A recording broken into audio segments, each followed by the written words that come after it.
Hello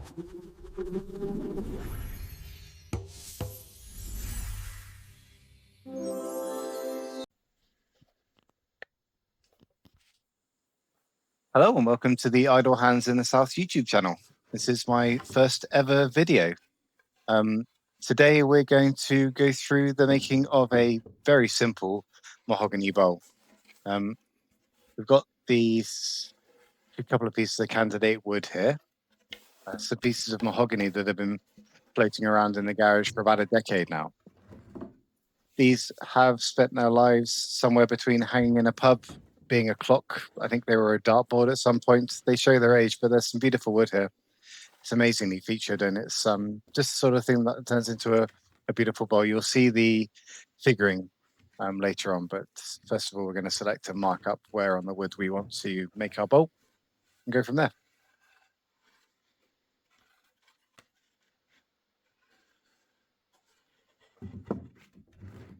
I think we've found here a pretty good spot.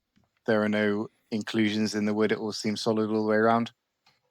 Most of the woodturning equipment you can see here originated with my mother-in-law. Handed it to me about a decade ago, and I think it's been stored in a cupboard for a decade before that. Most of it must be 20, 30 years old, including these marking circles.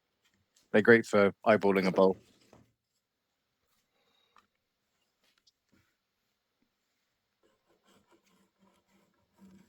Just marking up the outline of the blank so that we can take it over to the bandsaw.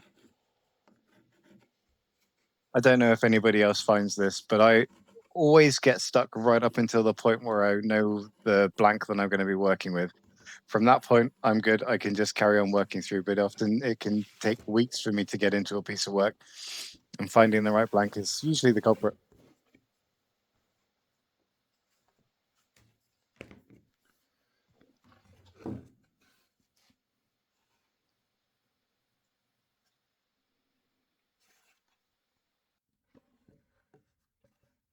I describe most of my woodworking and woodturning equipment as hobbyist at best. The bandsaw I got off somebody who had been using it for doing a DIY project. It's good enough. It's got a brand new blade in it. Not that it looks like it from the way I'm using it today. You're about to see here the figure of the wood. It's gorgeous. Mahogany is just such an amazing wood to work with. It feels so light if you've never had the chance to try it yourself. This is reclaimed. I have no idea when it first came into the UK. It could be 50 to 100 years old, sat there in its lumber form. You wouldn't be able to import this sort of thing nowadays.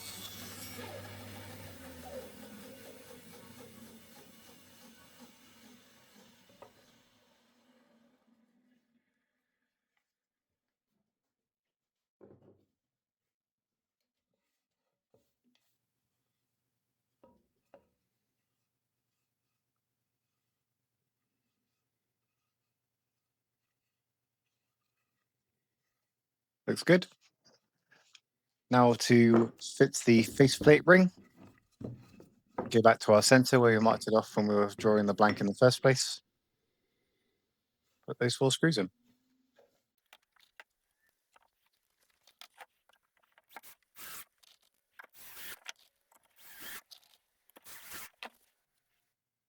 And introducing my beautiful Coronet #1 lathe.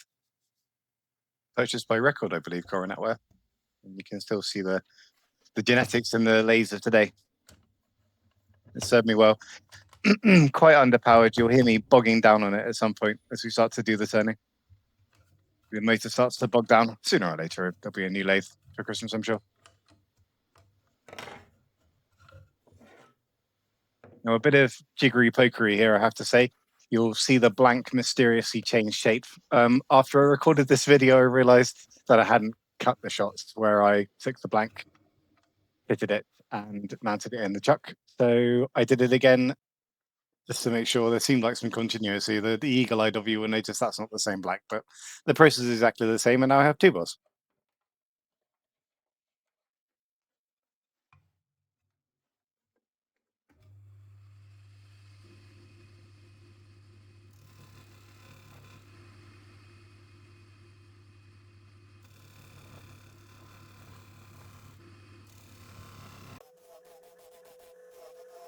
I've tried to adjust the audio as we've gone through the video, especially at the sped up parts.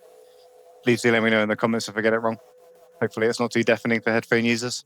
I kind of like the noise of the lathe, especially when it's sped up. You'll see me using a combination of different tools here. I've got some carbide bits that I quite like to do, some skew chisels, bowl gouges. I basically throw everything at it. I am a entirely self-taught wood turner.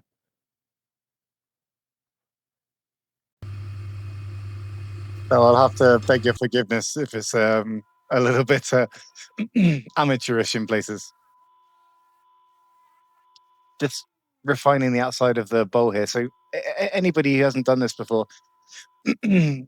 I'm roughing the blank down to approximately the outside dimensions that I want.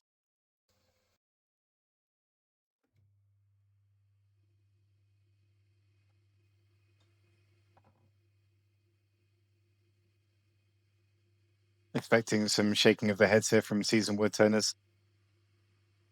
Don't try this at home, kids. It's my workshop though, I can do what I like. Just don't copy me. And now just taking off the uneven part on the faceplate and smoothing it down. What we do next is work on the mortise or the recess, where when I flip the bowl round, take the faceplate off, we'll be able to clamp this in the chuck. Just making sure it's nice and flat. There's nothing worse than a bowl that doesn't sit flatly on the table one way or the other. And then checking to depth to make sure that when we come in from the other side and we hollow out the bowl, there'll be enough of a base. And that's roughly what it's going to look like. Uh-oh, found some voids to fill. I know what to do about that.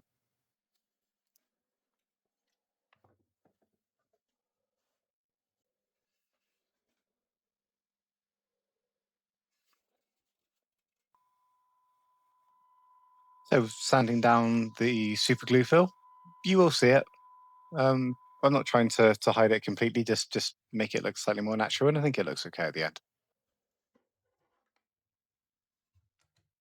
And that's the point where we can remove the bowl from the chuck, flip it around, take off the faceplate, and then clamp it up using the recess that I've made there. I think it looks nice. Look at that figure. Not mine, the bowl. Unfortunately, you will see a little bit too much of my figure in the upcoming scenes. As I said, this is my first time ever videoing myself working on the lathe. So if any of you feel like you're getting the cold shoulder, voila.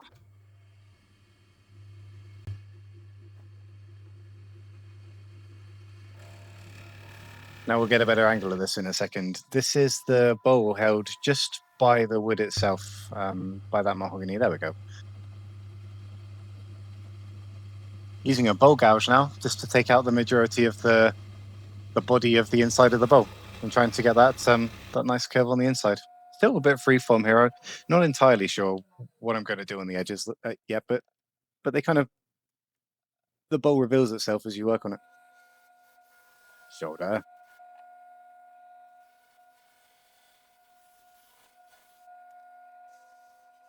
I'll skip past this bit fairly quickly.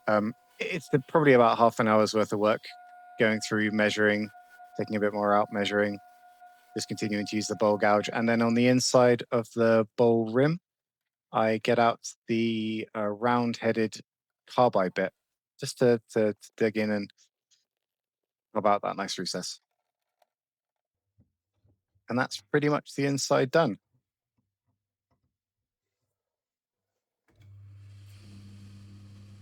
It's time to finish off smoothing out and rounding the outside of the bowl. You'll see me going very slowly here. Last thing you want to do at this point is put a big gouge in your work, especially when you're pleased with it. And I quite like this bowl.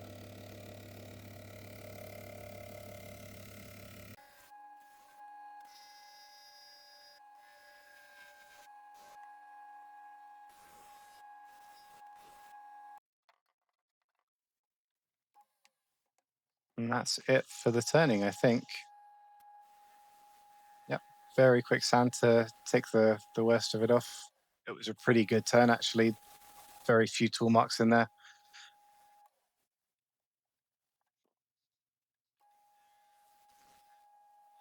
And working my way down through the grits, starting at 80 through 120, 180, 240, and 320 to finish. The mahogany, as I said, is such a smooth wood. It just turns and it sounds like butter. So you do have to be quite careful. Less is more when you're working with mahogany.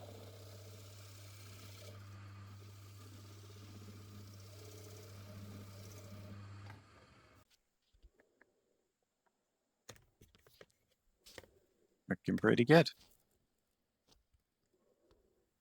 I love this shape. I've tried all sorts of different shapes of bowls, straight edges, um, concave, convex, but this I like the best. And then this always the best part of when you finish a wood turning project. Then I decided whether or not mahogany wood is good to use for bee smoker. We'll cover beekeeping and bee smoking and bees generally in future videos. I'm working on building a beehive, but I find that reusing the shavings is a great smoking fuel. Now I'm applying a sanding sealer. The next part's cut short. You won't see me applying the finish, but I'll work through Yorkshire grit and then finally on with some tung oil. Put a finish on it. And there we go. All finished. Like grain is just incredible. I think it's beautiful. Every time I finish something like this, you get that lovely feeling of, oh, I wonder if this is the best thing I've ever made. And this is up there. Those are those imperfections. But I think all in all, it's come out pretty well. And thank you for watching. But that's pretty much it for video number 1 on the YouTube channel. I'm a maker who lives in the UK, down in Dorset. I have a number of interests that I like to follow, from wood turning to stone carving, lamp work, 3D printing projects you'll probably see on here using the laser engraver, clock making or watchmaking, all sorts. I have YouTube to thank for many of these hobbies that have interested me over the years. And now I thought I'd share some of my interests and evolve as we go. I'm sorry that the video's probably been a little bit rough and ready the first time round, but it is my first try and we'll try and improve from there. Beekeeping is one of my other major interests, so we'll do some videos making a beehive in the coming weeks. I'm trying to reverse engineer a national beehive that I got so I can make it myself out of some red cedar. But again, thank you very much for your time. Please like and subscribe and all that good stuff. Leave a comment, tell me what I could have done differently, what I could have done better, what you want to see more of. But thank you for your time.